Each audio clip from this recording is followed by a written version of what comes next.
Good afternoon. I'm Melanie Risden with the Western Standard. Joining me right now is former councillor Jeff Davison.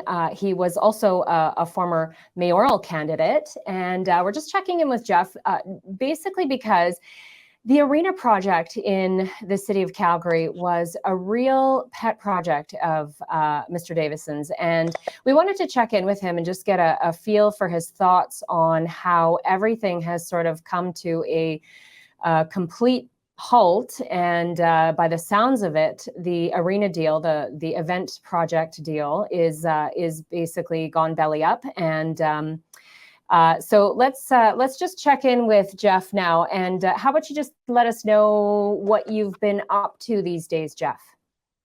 Well, it's a wonderful life not being elected. You still get brought into the fray on major projects that you've been working on. But I'll tell you that there's a lot going on in this city, in this province, and I'll have probably more to say that towards the end of Q1. Okay, that sounds good. So this arena deal was a real pet project of yours. You really were spearheading it and championing for it. Do you want to give me a sort of a brief snapshot of that for you in your term as councillor? Yeah, I mean, I wouldn't classify it as so much as a pet project, but really saw the economic and recovery benefits that a new facility would offer. We really needed to think about looking at other jurisdictions and how did they make an anchor facility really enact the development of an entire district. And that's what we've always been after here. The entire Victoria Park area has been, frankly desolate for over 35 years. The Saddle Dome was never the intended target to spur on development. And so we really wanted to look at, if we brought a new facility into the community and then built the community around that, what would that look like? And would it lend to recovery in the downtown core as well as economic recovery for the city? And it would. So you were championing this obviously for the economic impact and the opportunity that it would bring to the city. So a lot at stake with this deal, you'd say.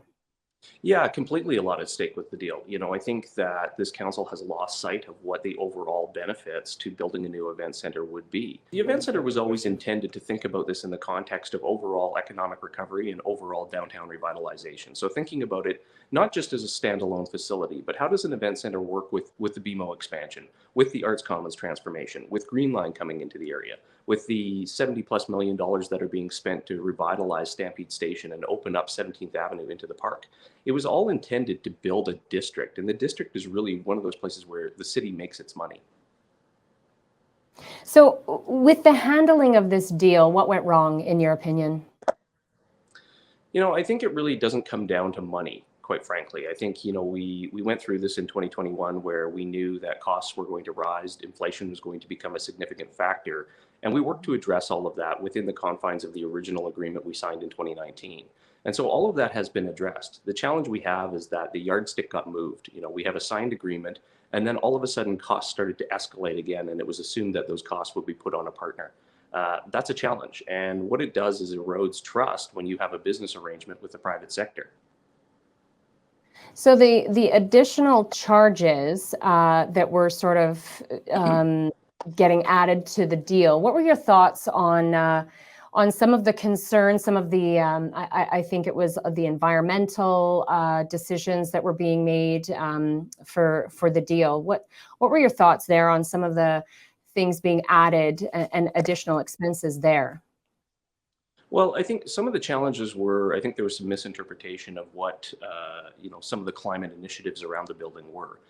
Some of the things that we talked about and always pre-prescribed in the agreements were things like flood mitigation, making sure that the right load factor is on the roof to handle a heavy snowfall, those types of things.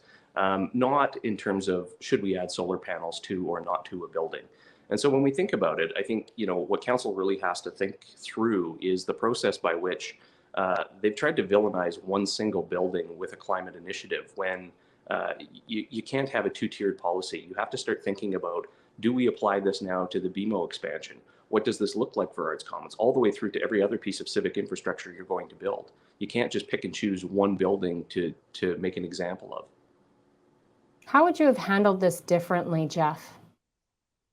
I think I get asked that question all the time, and it's a very simple answer. I would have honored the agreement that we have in place because I worked on that agreement. We made sure that we covered our bases on all of these things. and frankly had a great deal to work together with the private sector to fund a building which the city would get all its money back from. Right. Is it salvageable, in your opinion? Well, I think that anytime you have two parties that have a common goal, and I think in this case we have Calgary Sport and Entertainment Corporation saying that Calgary has always deserved a new event center. We seemingly have a city council that still is in consideration for a new event center.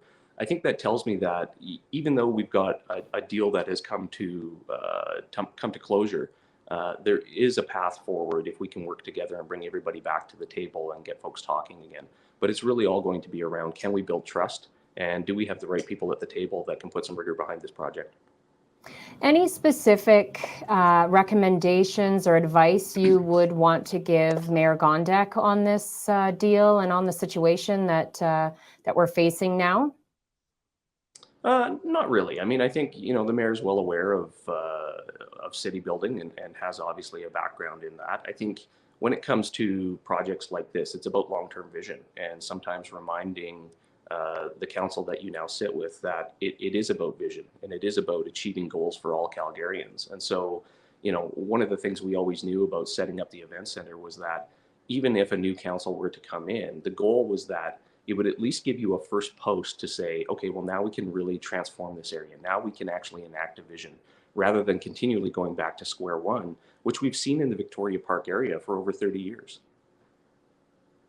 Now, I know that there has been some talk that this falls directly on Nenshi in some way, shape, or form. What are your thoughts there? I completely disagree with the characterization that this deal fell apart because of things Nenshi did.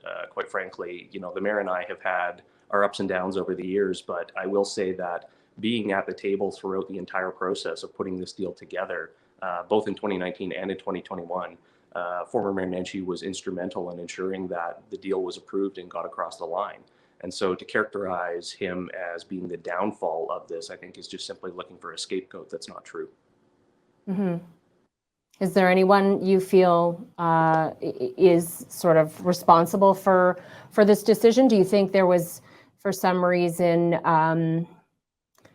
I wonder if there was a reason for this to have crumbled. Do you know what I mean? Like, do you think that there was a reason behind it, or just what are your thoughts there?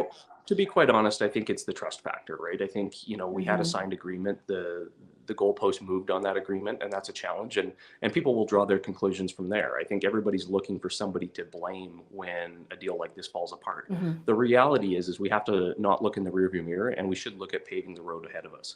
And so how do we put this deal back together knowing that the benefits are significant for Calgarians?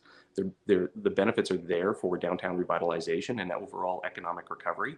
And those are the things we should focus on moving forward with this new council. Yeah, it definitely, during the press conference yesterday, it sounded very much like Premier Jason Kenney was sort of pointing towards the city of Calgary for the deal sort of going belly up. Would you say that's an accurate? He said he was, it was regrettable. Would you say that that the city really does need to rethink its position on this? Well, I think it is regrettable that the deal fell apart. I do think that, both the city and CSEC need to figure out if there is a common goal that can be achieved still and work towards that common goal, if possible. And so, I don't choose to believe that this deal is dead. I choose to believe that we may have to forge a new path. I think a lot of the research and a lot of the justification as to why we would want to do this project has been done. Frankly, it's been done in depth over the past 6 years. So we need to go back, rethink all of those things. Do they still apply? Do the benefits that this facility would bring still exist? And then is there a path forward to make that partnership work? And the benefits, why don't you highlight a few in your opinion? Again, I know you championed for this. Your opinion, what does this bring to Calgary? What does this bring to our economy? Well, the benefits in this case are vast, right? There was a lot of work done to look at other jurisdictions to see where a new event center coupled with building of a community could actually help revitalize a downtown and overall economic recovery. So those exist. But there's key ties between building the event center and the new BMO expansion and really developing that district. All of that then ladders into overall downtown recovery because it's really not about just the hockey deal in this. It's about putting together a building and a deal that the city owns the building, we own the land, we get all of our money back. But what it does is actually activates the district and encourages follow-on investment.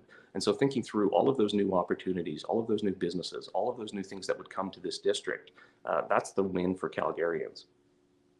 Right. Well, let's hope that they are able to come back together at some point and find some common ground, because I do agree with you. I see a lot of advantage for our city, even just to help further put it on the map for events and even CEOs of big companies, as Jason Kenney was saying, trying to entice companies to come to Calgary. I mean, it's good to show that the city is really championing for infrastructure and growth and these kinds of facilities for sure. Yeah, it's one of those scenarios where you have to think about all of these things in the context of working together, to create the why people want to be here in Calgary, not the need to be here, right? Because nobody really needs to be anywhere anymore. And so as we look at overall economic recovery and try to bring new companies to Calgary, thinking about all the benefits that Calgary has that people want to be a part of. Some of the challenge I think a lot of jurisdictions have faced is that when companies start to leave, all of those season ticket holders leave as well. And that starts to erode your base for now programming in a lot of these events and facilities. And so you have to think through, it's not just about 44 hockey games a year. It's about programming this facility 250 to 300 days of the year with concerts that are currently going to places like Vancouver and Edmonton and frankly Saskatoon. It's that type of community activation that you need if you're going to be successful with putting an event center together. So disappointed, but still hopeful, I'm assuming. Disappointed, but still hopeful. And I think, again, where we have two parties that seemingly are talking about the same goal, I think there's a path to hopefully putting things back together, rebuilding trust, and getting on with delivering the facility that Calgarians have always desired for this area. Well, Jeff, thanks for all the work you put into to bringing this to as far along as it has made it. And I guess here's hoping for the city that another deal can be brought together. Thanks for sharing your thoughts with us today, Jeff. You bet. Thank you.